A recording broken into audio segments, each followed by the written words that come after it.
Welcome to Misquoting Jesus with Bart Ehrman, the only show where a six-time New York Times best-selling author and world-renowned Bible scholar uncovers the many fascinating, little-known facts about the New Testament, the historical Jesus, and the rise of Christianity. I'm your host, Megan Lewis. Let's begin. I'd like to welcome all of you to this special edition of the Misquoting Jesus podcast with me, Bart Ehrman. Today we have a special episode where I will not be interviewed. I will be doing the interviewing. I'm going to be interviewing my colleague at UNC, Chapel Hill, whom I will introduce in a minute, Hugo Mendez. The topic we're going to be discussing is whether the Gospel of John in the New Testament should be considered a forgery or not. But before we get to the topic, Hugo's an expert on this. He's writing a book on that deals with John, as well as 1st, 2nd, and 3rd John, the three epistles later in the New Testament, where he's dealing with the issue of who wrote them and can they be considered forgeries. We won't, in this episode, we won't be dealing with 1st, 2nd, and 3rd John. In some ways, his views of those are even more interesting than his views of John. But I want to stick with John because the Gospel of John is the one that I think most people read.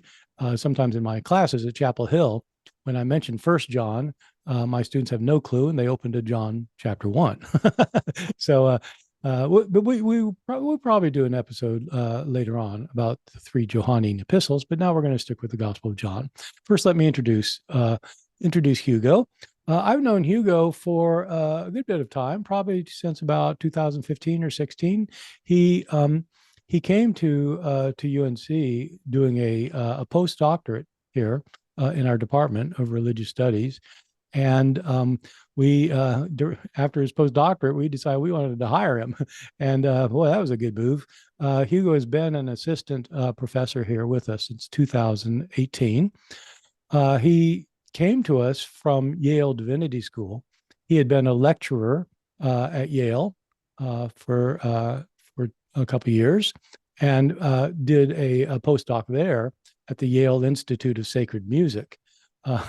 That's an interesting institute. We won't talk about it here, but he actually, even though he was at the Institute of Sacred Music, he was studying the New Testament at the graduate level. He had a PhD prior to going to Yale from University of Georgia, but the PhD was not in New Testament early Christianity. The PhD was in linguistics. Hugo is one of these people who knows a wide range of languages and understands languages from a linguistic point of view. Just for your interest, among his languages that he knows are Greek, ancient Greek, Latin, Armenian, Coptic, Old Church Slavonic, and Sanskrit, and some Semitic languages, Aramaic, Hebrew, and Akkadian. He, in terms of his modern languages, his native languages are both English and Spanish, but he also, like a lot of scholars, also reads French, German, and Italian. And I would add those up. I don't think that my mathematical abilities are quite at that level, but it's a lot of languages he's got. And he retooled to become a New Testament scholar, and he's become a superb New Testament scholar and scholar of early Christianity. Hugo's first book came out just a couple of months ago from Oxford University Press, and it's called The Cult of Stephen in Jerusalem, Inventing a Patron Martyr. And so it's about a New Testament figure, but it's really about Jerusalem in late antiquity and their worship of Stephen in his martyr cult. Hugo's written also a number of articles, and he teaches principally in New Testament and early Christianity at UNC. And the current book he's working on is a book on the Gospel and Letters of John. Hugo has an unusual thesis that is going to make a difference for scholars who work in this field, and is very interesting as well to people who are not scholars for reasons you're going to be seeing. So, Hugo, welcome to the podcast. Thanks for having me, Bart. Yeah, my pleasure. So we're going to be talking about of your many interests and expertises. we we will not be talking about Aramaic or Akkadian here. We'll be talking about the Gospel of John. Very relieved. Yeah, all right. We won't ask you to parse any verbs or anything here.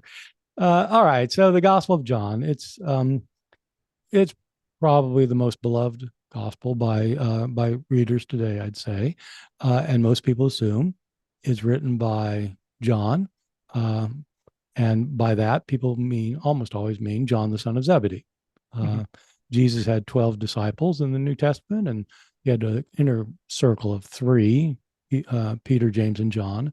And John is often thought of as being the one that Jesus really kind of favored, even though Peter is the one who's most prominent in the Gospels. And so people assume that this gospel was written by John, the son of Zebedee, and that's what we're going to be largely what we're going to be talking about. I'd like to start just by asking, why people think that. I mean, the gospel, it doesn't start out by saying, this is John writing here, and I want you to know what I think about Jesus. It starts off with his prologue. In the beginning was the Word, and the Word was with God, and the Word was God. And John never, the author never identifies himself. So why have people thought it was written by John, the son of Zebedee? Yeah. In that respect, it's very similar to the other gospels we have in the New Testament, right? None of which have a name on them. They're all four anonymous. In the case of John, though, John has a very specific way of constructing its author. You can go through Mark, you can go through Matthew, you can go through Luke, and you'll hardly find a hint of the author. Certainly not in Mark and Matthew. And so Christians over the centuries had to essentially determine, speculate, and come to some sort of consensus over who wrote these texts. It seems that actually happened rather quickly in the second century. In the case of John, the author constructs himself in a very particular way. Right in the beginning, you mentioned the prologue of the gospel, that introductory section, verses 1 through 18. In verse 14, the author positions himself among the eyewitnesses to Jesus' life. So you have this, very famous verse in the prologue where the narrator says, "And the Word became flesh." The Logos became flesh. So this, supernatural, celestial entity that he's identified with Jesus implicitly in the prologue, he says, finally became flesh, became a human being. And it says, "and dwelled among us, and we have seen his glory." That us and we connection is really critical for the author. He positions himself as someone among the people with who knew Jesus, right, who interacted with Jesus, and says that he saw Jesus. So right at the beginning, you have this kind of sense that the author is situated among, speaks perhaps on behalf of a larger group of eyewitnesses. His identity in the gospel, though, is really not quite clear. You wouldn't know necessarily from that verse whether you have multiple authors present, whether you really just have a single author. But what happens progressively through the text is one character begins to surface. He first appears in chapter 13. And it's a figure who's known as the disciple whom Jesus loved. And this is the only way the text speaks of this character, the disciple whom Jesus loved, or the other disciple. That's the one that people generally call the beloved disciple, which is kind of a shorthand way of saying it. Yeah, so we'll probably use beloved disciple from here on out. And right, the beloved disciple first appears in chapter 13 when Jesus is having his final supper, his last supper, right, with his disciples. He'll show up in other scenes that take place over the course of the next few days of Jesus's life, death, resurrection in the narrative. And that's the figure that's going to become not only a central interest of the book's narrative, he's going to keep popping up in very prominent roles, but the text is also going to imply that this figure, is in fact the singular author of the text who, if you will, is penning the text, perhaps on behalf of or condensing the eyewitness testimony of more figures. So you get this beloved disciple figure showing up, I guess, chapter 13. So well over halfway through the gospel. So not in the earlier bit, but I guess after Jesus is already sort of into the passion narrative already. And he's prominent figure there. But where in the gospel does it say that, does the author who's talking about the beloved disciple identify himself as the beloved disciple? Yeah, so there are two verses that are really important for that particular identification. The first is 1935. So this occurs at the crucifixion. I might just pull it up for just a quick second. But in 1935, the author is describing the scene of the crucifixion. He's made it very clear in the passage that there are a group of women that are present. That includes Jesus's own mother, that includes other women followers of Jesus. And he places one male disciple there, which is the disciple whom Jesus loved. He says, earlier Jesus says that all his disciples will abandon him, but the beloved disciple has stayed with Jesus to the end, and he's standing under the cross. It's within that scene that the author describes a supernatural, unexpected event. Jesus has his side pierced by a spear, blood and water rush out in something that you wouldn't expect to see, the water rushing out of the figure. It ties into this idea that Jesus has this special living water of the Spirit within him in the gospel. But because this is a very unusual detail, the author, almost kind of self-conscious about that, really tries to stress the credibility of the detail he's just given. And so in 1935, we read, "He who saw this has borne witness. His testimony is true, and he knows that he tells the truth so that you may believe." The verse is given in the third person. It's possible that this is a figure who is merely, if you will, the source for this detail for whoever's writing. But it seems to be kind of a little closer than that. A few different details would lead you to believe this and led ancient Christians to believe this.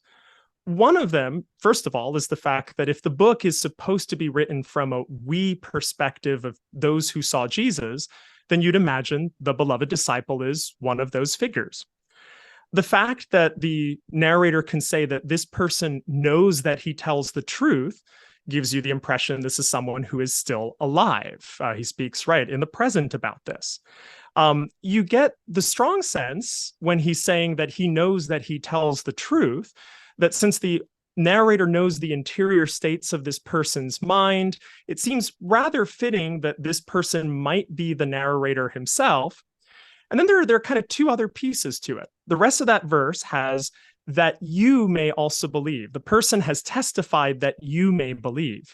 He's saying that the testimony of this figure is given for the readers, that it has been given to the readers. He contextualizes the disciples' testimony in the production of the gospel. It really is the disciples speaking to, so to speak, the readers of the gospel.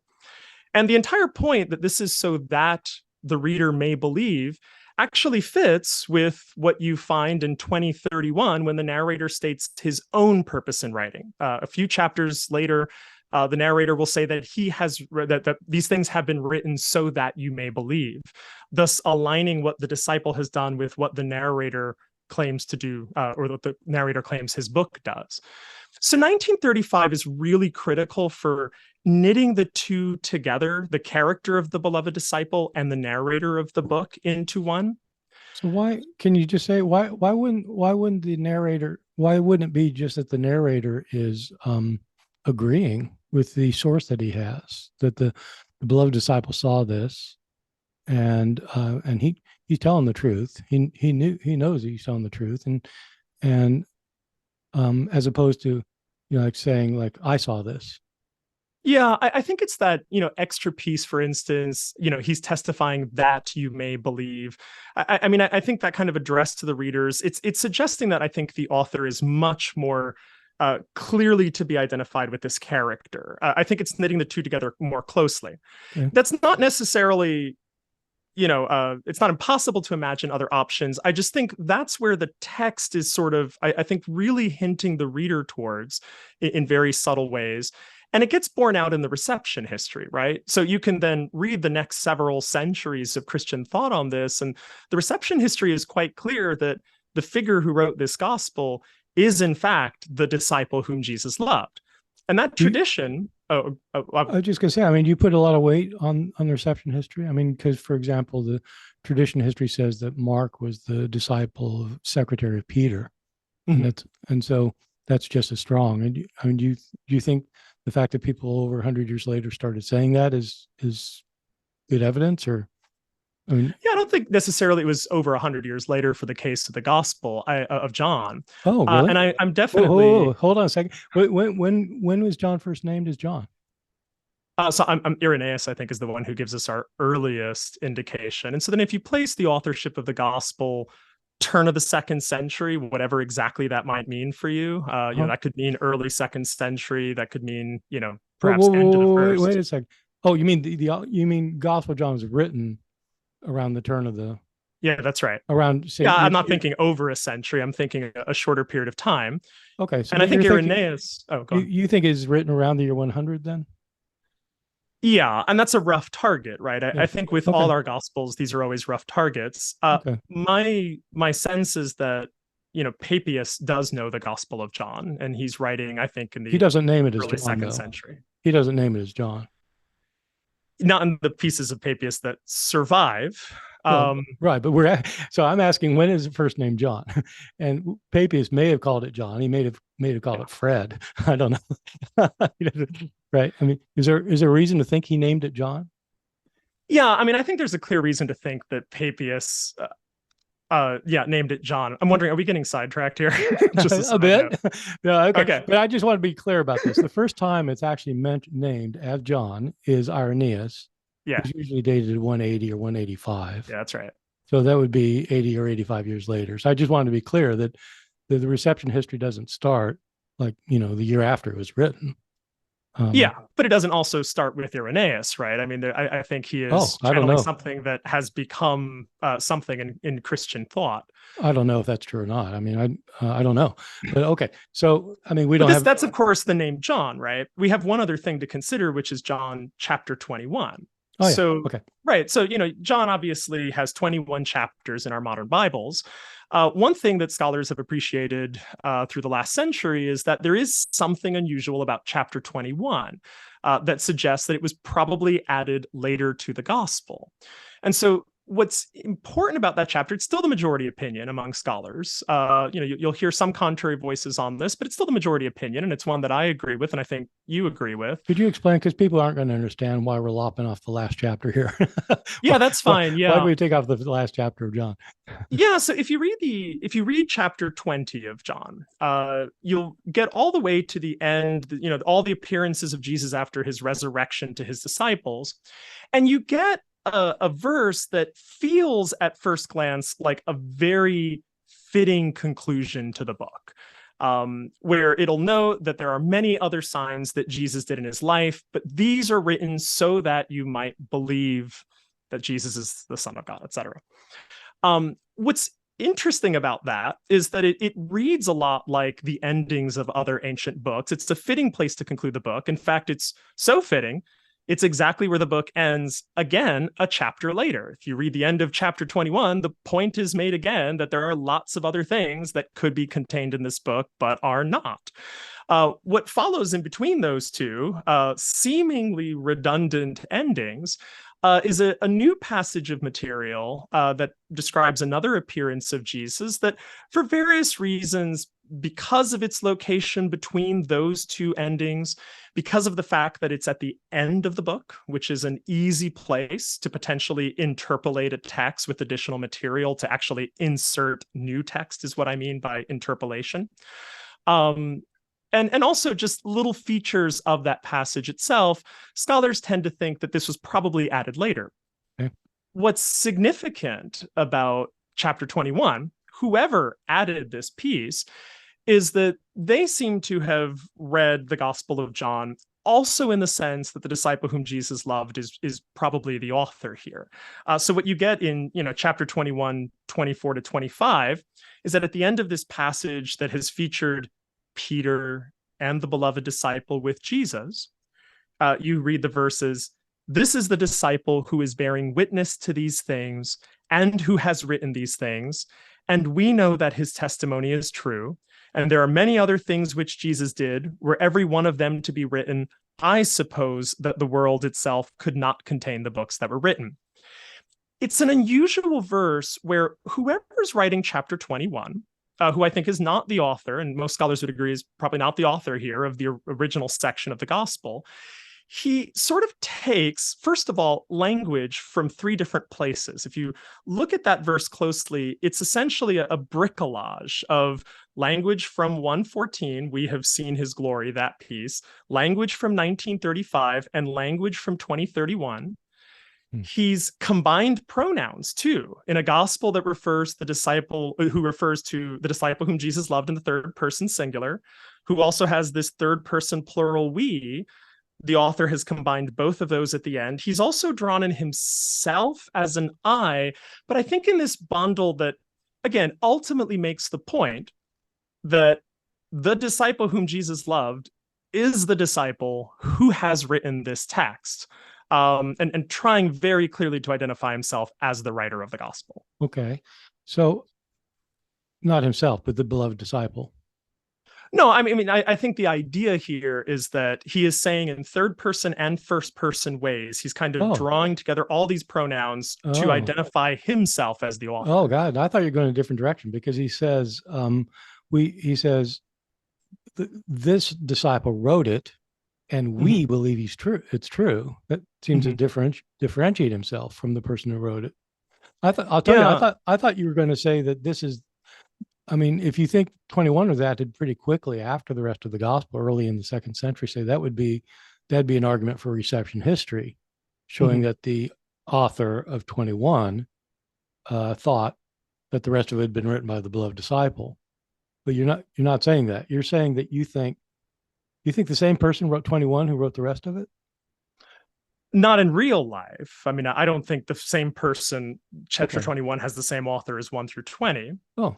What I think is that the author of chapter 21 wanted to position himself, inhabit, if you will, the voice of the author of chapters 1 through 20.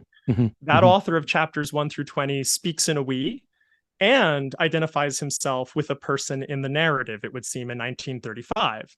And so what the author of chapter 21 does is he ties all these threads together in the ultimate conclusion of his extra chapter. He makes it very clear that it's the disciple whom Jesus loved who has written these things up to and including his section of the book, right? He adds the we voice that confirms that this is true. The we is not exclusive of the disciple whom Jesus loved. The disciple whom Jesus loved is part of that we. He's one of the eyewitnesses of Jesus. But for strategic reasons, the author has decided to slip back into that we to bring together the testimony of all these eyewitnesses. And then he ends up with the I at the end. Yeah. So he says he wrote it, we believe it, and I, whatever, but he's including the we and the I in the he, or he's including the he in the we. Okay, and I think it's because he's a careful reader of the gospel. And again, he has to deal with a narrator who's already spoken in the we in the gospel, but who is also, certainly for the author of 21, thinks that the author is identifying himself with a particular character in the text. And so he's balancing the we, plural, singular, disciple together and uniting them in the one verse. Okay. So that explains why you think the author's trying to make you think that the beloved disciple, whoever the author really was, you think he's making an implicit claim to be the beloved disciple. Is that fair? Yes. Okay. So how do we get from that to John, the son of Zebedee? Yeah. So, obviously that's where the gospel leaves you, right? Either in chapters 1 through 20 or with chapter 21 being a little more explicit here now on the disciple has written these things. All that you've gotten from all that is that Jesus had a disciple whom he loved, who seems to be within the mass of eyewitnesses, within this we, the person who has penned this gospel.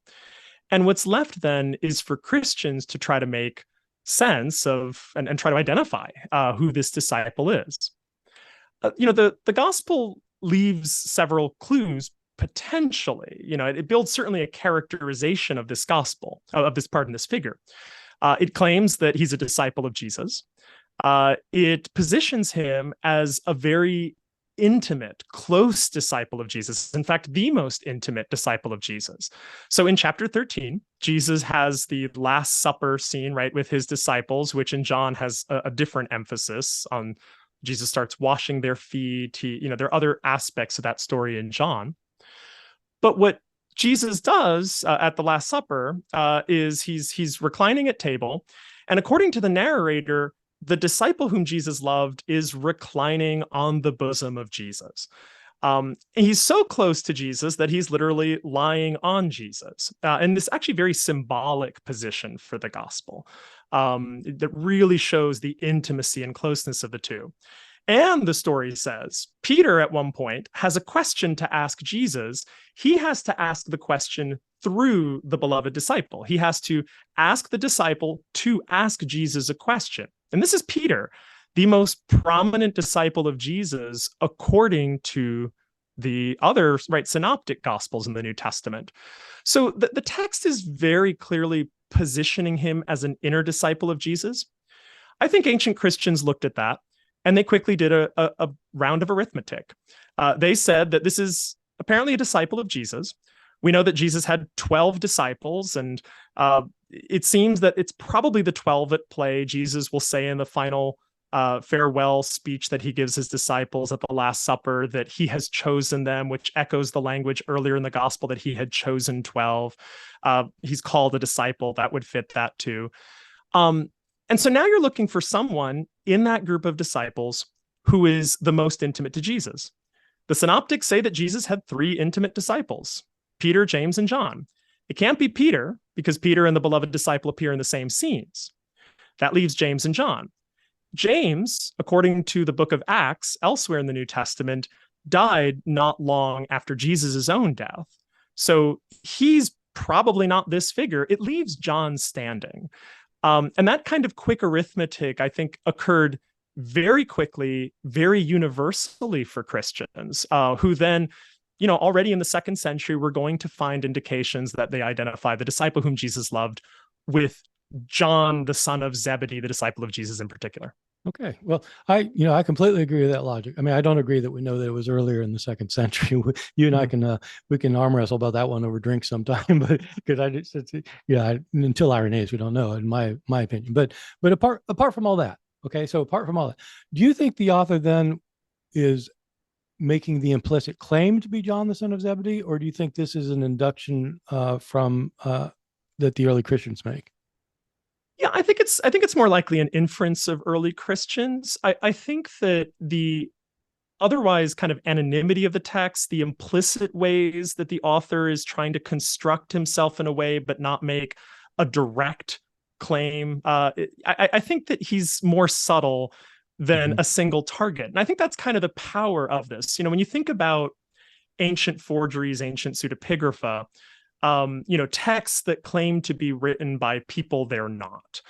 In those sorts of texts, sometimes a little ambiguity is your friend. It ensures that a reader who might be skeptical of a direct claim might tolerate your book for a more implicit one. And so we find this, that, some books that we would count as forgeries, in fact, don't outrightly state who they're by. They actually just leave a little note, leave a little ambiguity, weave something in, and keep themselves alive for another day. Yeah. Okay, good.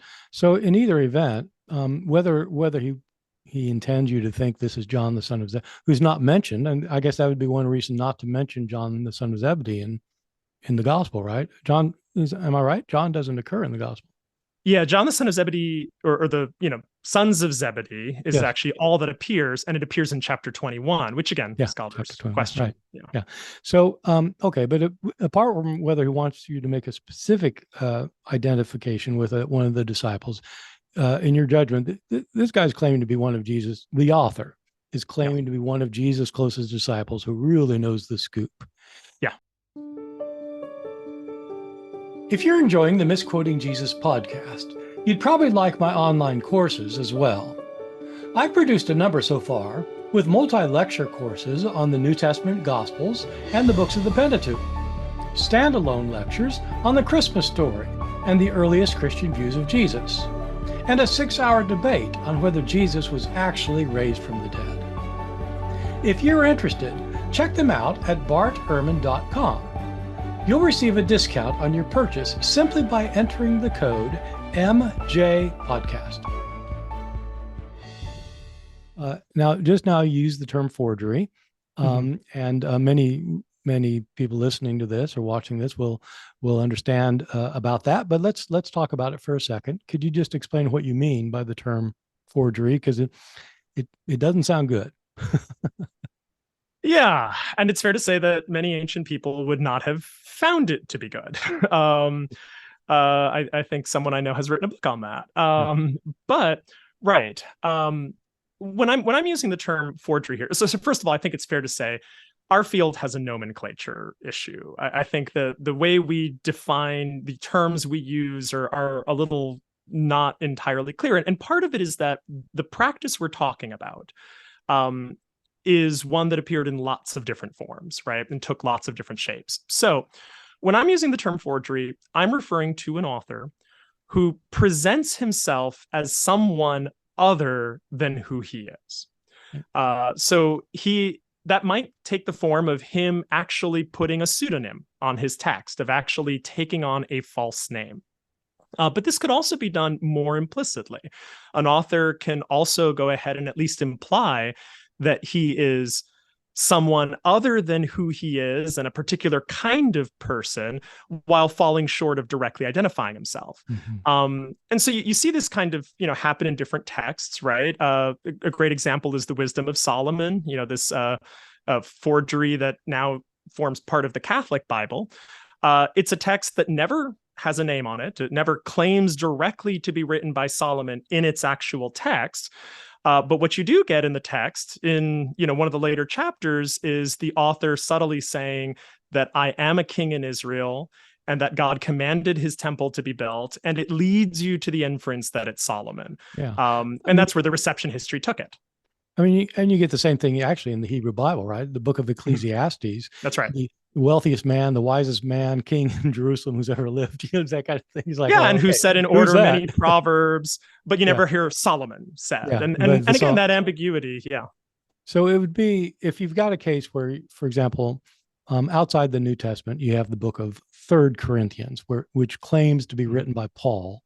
Paul certainly did not write 3rd Corinthians, and so you would say you'd call that a forgery.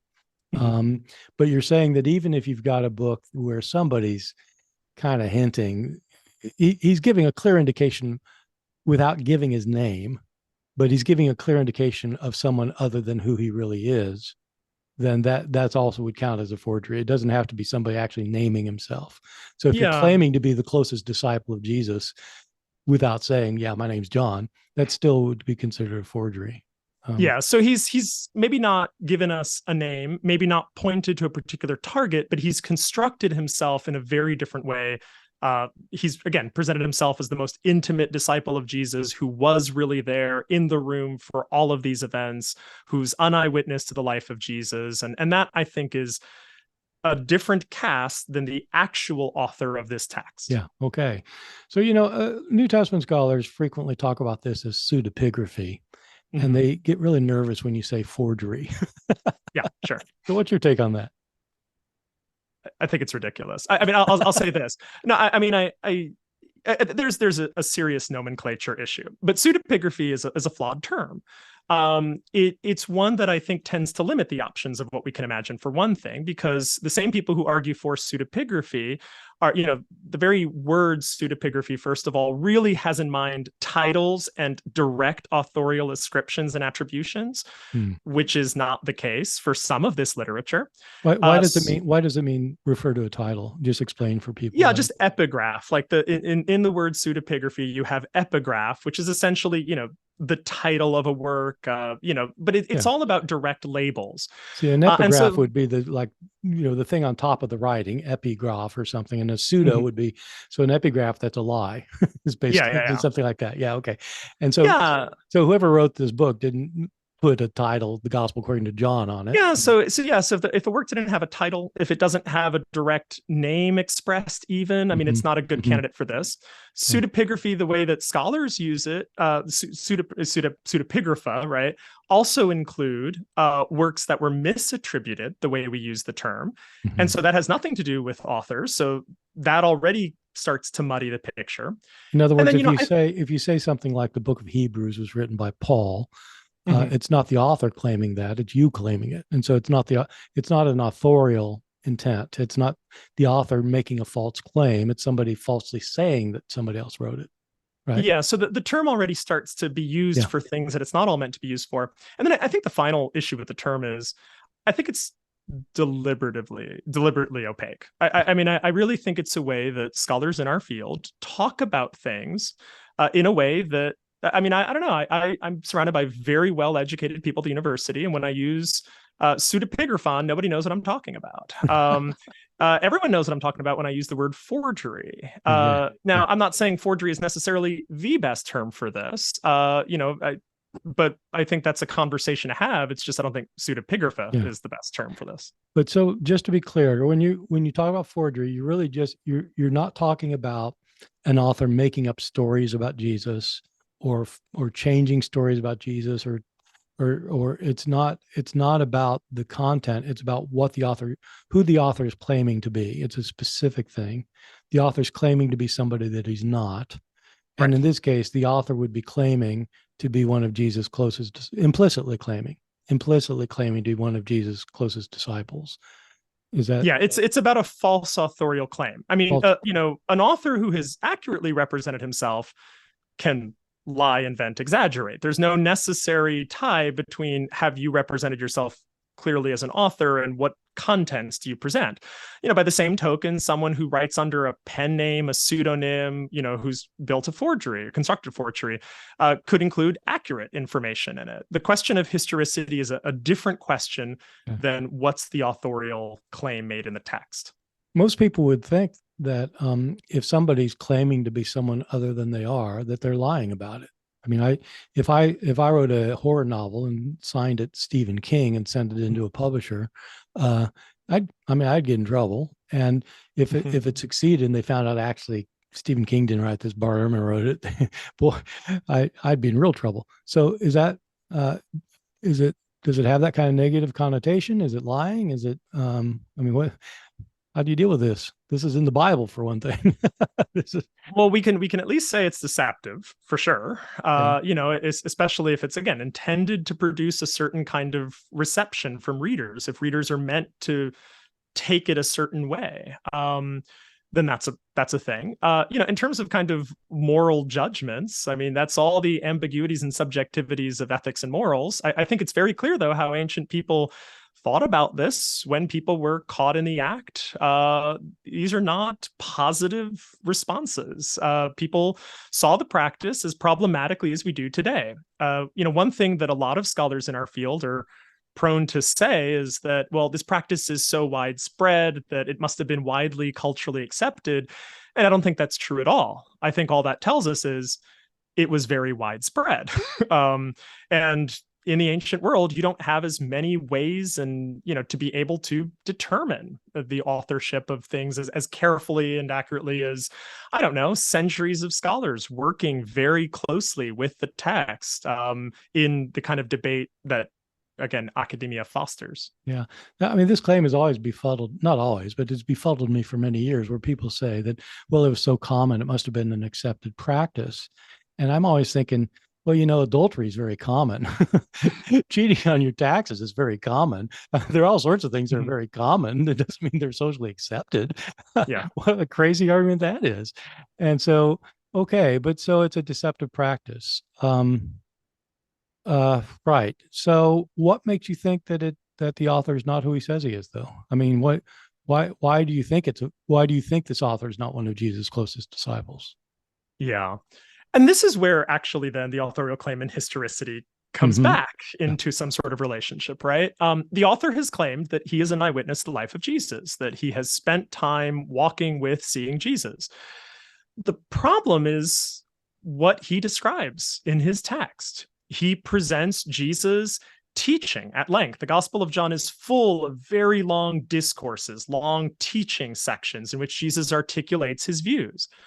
And the views that Jesus articulates in the Gospel of John repeatedly, regularly, emphatically, are not the teachings that he presents in the synoptic Gospels of Mark, Matthew, and Luke. So in this Gospel, Jesus claims regularly to be a pre-existent being, come down from heaven, a celestial being. He presents himself as a divine being. None of these things appear clearly in the Gospels of Mark, Matthew, and Luke. But even more than that, the message that Jesus brings to humans, right? The promise he extends to humans is that they can be born of spirit now. He claims that through, their being born as spirit, they can receive Jesus dwelling within them. Abiding in them is the term that's used, but it's a form of spiritual indwelling, and they will indwell Jesus. He claims that through this indwelling, they will also be able to access celestial realms. They will be with him, and they will be in such a position that the Father indwells them. They will indwell the Father. He claims that they can possess eternal life and immortality now, when the Gospels of Mark, Matthew, and Luke are very clear that eternal life is a gift one receives at the end of time. John presents Jesus as claiming emphatically, repeatedly, that eternal life is something, immortality is something you possess now. And ultimately, all of this kind of culminates in this idea that humans will also be exalted into a glory, a divine glory. Jesus will say that the glory that he has as the only Son of the Father, he has given to humans in chapter 17. He will in chapter 10 imply the idea that humans undergo or experience something like deification. He will say that those to whom the word of God comes are gods. There's an entire image of human exaltation and transformation in this book that, you can start to try to coordinate this with Mark, Matthew, and Luke, and you're going to come up empty. Jesus is teaching a very coherent, very sophisticated, complex theology that may fit very well with Alexandrian Jewish speculations, maybe the thought of Paul and later Pauline interpreters, imitators, trends in second century Christianity, but it's not going to fit into the lifetime of Jesus and certainly Jesus's own teachings. If these were such important emphases in Jesus' teachings, one would wonder why they're not in Mark, Matthew, and Luke. Right. So if Jesus is going around calling himself God mm-hmm. or a divine, you think they might want to mention that part. It's rather mm-hmm. important. Yeah. So when you said this ties into the authorship question, so are you saying that the author is claiming special authority for Jesus having taught these things because, I'm one of the closest disciples and I know he taught these things? Yeah, I think the author is an author who is aware that the Jesus he's presenting is not the Jesus that is represented in other gospels. And that anxiety means that he has to double down on his own credibility as someone who is entering into, I think, a crowded field of gospel writing already by his era. I think there's some congestion there. And he needs to find some way to justify the teachings of Jesus are different. And then also, kind of this other point, the narratives in the Gospel of John are also different from those we find in the synoptics. Yeah.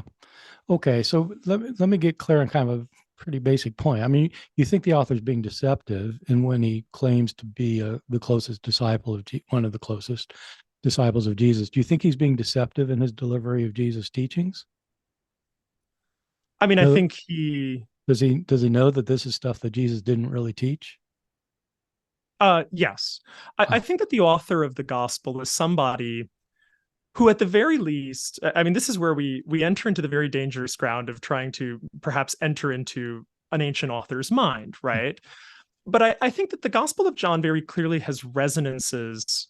The Jesus of the Gospel of John has resonances with the Jesus of the synoptics, right? He uses a lot of the same motifs, images, shepherd, right? I mean, he'll draw on some of the same imagery. He'll talk of a kingdom. He'll talk of things like that. But what Jesus does in John is, in effect, he reinterprets all of these things. Where Mark, Matthew, and Luke are thinking, or certainly Mark is thinking of a kingdom here on earth, Jesus will say, my kingdom is not of this world. He will say that no one enters or sees the kingdom of God as flesh. One has to be born of spirit to even see the kingdom of God. He's transforming kingdom. He's transforming different aspects of Jesus's teaching in the Synoptics. So I think what the author had in mind is that I think he views himself as someone who is trying to set the record straight on what did Jesus mean when he talked about the kingdom, when he talked about eternal life, when he talked about any of the other things that he talks about in the Gospels. And so what he does is he constructs a Jesus that essentially says it more directly in the author's own theological terms, but in ways evocative of the synoptic Jesus. The idea then is that as a reader, you have access through an eyewitness, purportedly, to some of the things that Jesus said at times the synoptics did not record. John is going to, if not pioneer, then certainly align itself with a lot of the strategies you're going to find in apocryphal gospels throughout the 2nd century. So for instance, private speeches and discourses. If you look at the Gospel of Judas, right? Jesus having secret conversations with Judas. Gospel of Mary, Jesus having secret conversations with Mary. The Gospel of John has secret conversations, or at least, private conversations is probably the better term, with Nicodemus, with other figures in the book. He'll have this extended speech on the night of the Last Supper you've read nowhere else that will give you, in essence, as you said, the scoop. Yeah, what did Jesus really say at other times? It is a remarkable thing, John. You have things like, as you're saying, Nicodemus and the Samaritan woman. This is a one-on-one conversation that Jesus has with this other person, and John records it word for word. He wasn't there, and so, but it's not. At first you said that you thought it was deceptive what he was recording as Jesus' teaching, but then it sounded like you had a more kind of a sympathetic reading of it, that he's kind of interpreting in a new way the teachings of Jesus, rather than he's just making stuff up. Well, I think he's definitely inventing things. Okay. I think. Okay. Invention is all there, and invention is deceptive. Yeah. No. Yeah. In this case, though, I think that what the author imagines he's probably doing is giving you new invented material that becomes then the hermeneutical key, the interpretive key for everything you might read elsewhere. Yes. In Jesus' tradition, so that you might read another gospel. The gospels are all out there. You can't not run into them, except that the next time you'll read Mark, you'll either think that maybe Jesus didn't quite say it this way, maybe Jesus didn't quite say this, or maybe we've misinterpreted this. It kind of builds a certain way of encountering the other gospels. No, that's a really interesting point. And I'm not sure I've thought about it like that, but it's absolutely right. Because, scholars of hermeneutics and of reader response and such talk about how sometimes a book will be providing guidance for reading other books. And so like reading instructions kind of is how it's used sometimes. And so if you've got 4 gospels together and John kind of climaxes it, then you read the other 3 in light of what you already know from John. And that's exactly what people do, right? That's right. They read Matthew, Mark, and Luke as if Jesus is claiming to be God. And you ask them to find a place where he actually says it, and they kind of fumble around, but it's because they're reading it through the lens of John. It's a really interesting point. Let me ask, we need to bring this to a close pretty quickly, but I want to ask kind of a tangential question, which is this view will seem fairly radical to a lot of people, and evangelical Christians they ain't going to go for it. Is this the kind of view that a Christian can have? I mean, that the author of John is lying about his identity, he's deceiving people about what Jesus actually taught, and it's in the New Testament. And like, can a Christian have this view? If you don't want to answer that, you don't need to. But it's you're talking to the Catholic me now. Well, no. Well, the deal is, I know you're Catholic, but people, when I say stuff like that, they just say, "Well, it's because you're an atheist." Sure. No, I used to think this when I was a Christian. They don't believe me. So, can I mean, there are Christian scholars. People listening to this podcast often don't know. There are Christian scholars out there doing this kind of thing, who are committed church people, Yeah. who have these views. But people wonder, well, how's that possible? How can you possibly think, and that John is deceiving us, and how can you think that and be a Christian? I mean, it's in the Bible. Yeah. I mean, what's always interesting about that move, right, is it never seems to be concerned about every other time the biblical text tells you there's something off about. Christians can reverence King David, and David is not a figure who is someone, who comes across very well in the biblical tradition: adultery, murder, all these sorts of things, right? When I teach this to my students, I teach forgery and pseudepigraphy every time we do the Intro to New Testament class. What I do in that classroom is I talk about the fundamentalist modernist controversy. I go to 100 some odd years ago, when in American society, a lot of these conclusions of biblical scholars from Europe were filtering into American seminaries, schools, churches. When Darwinian evolution was coming to the forefront of national attention, and geology and all kind of everything that's come from the scientific revolution, right? And there were different ways that Christians responded in this period. There were Christian churches that were more open to these sorts of new ideas and were interested in finding theological responses to them. One thinks of, more mainline denominations, Lutherans, Episcopalians.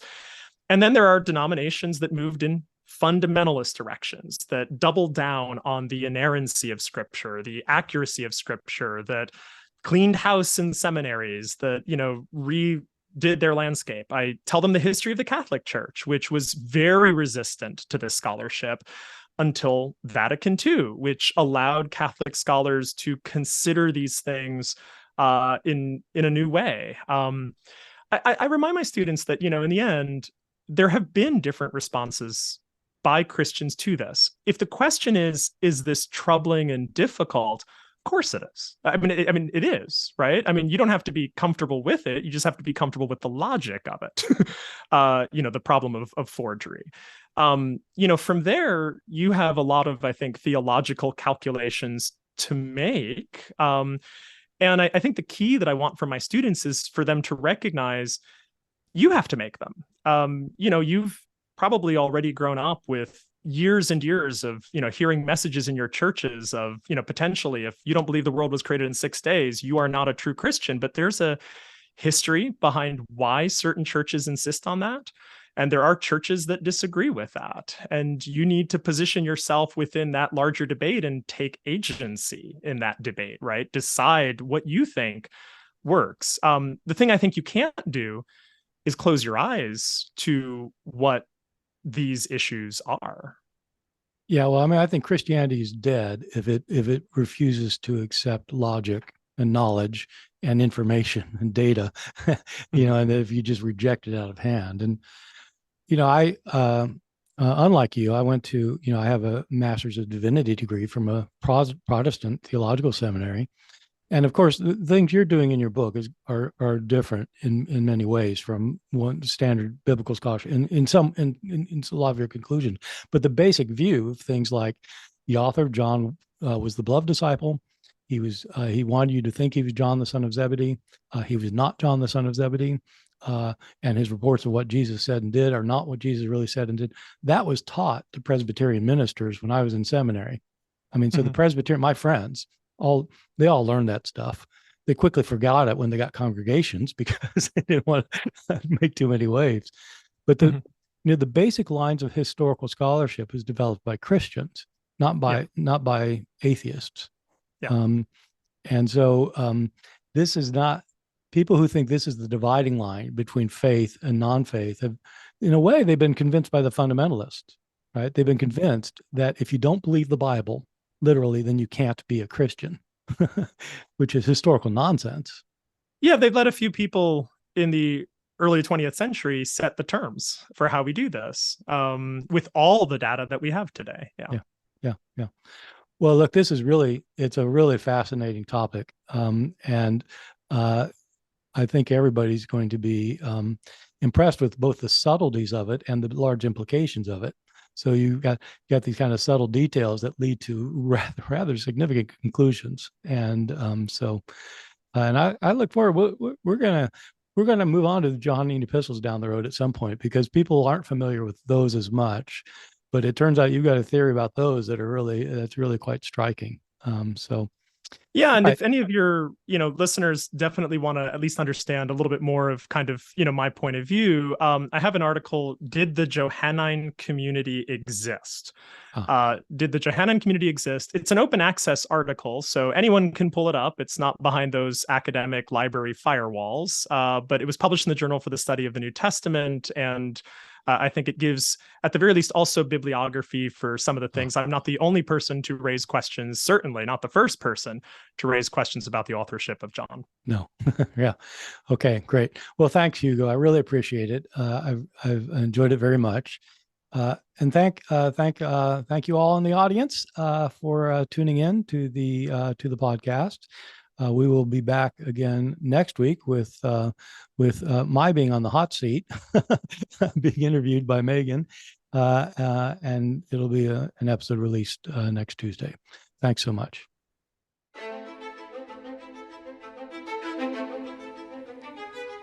This has been an episode of Misquoting Jesus with Bart Ehrman. We'll be back with a new episode next Tuesday, so please be sure to subscribe to our show for free on your favourite podcast listening app or on Bart Ehrman's YouTube channel so you don't miss out. From Bart Ehrman and myself, Megan Lewis, thank you for joining us.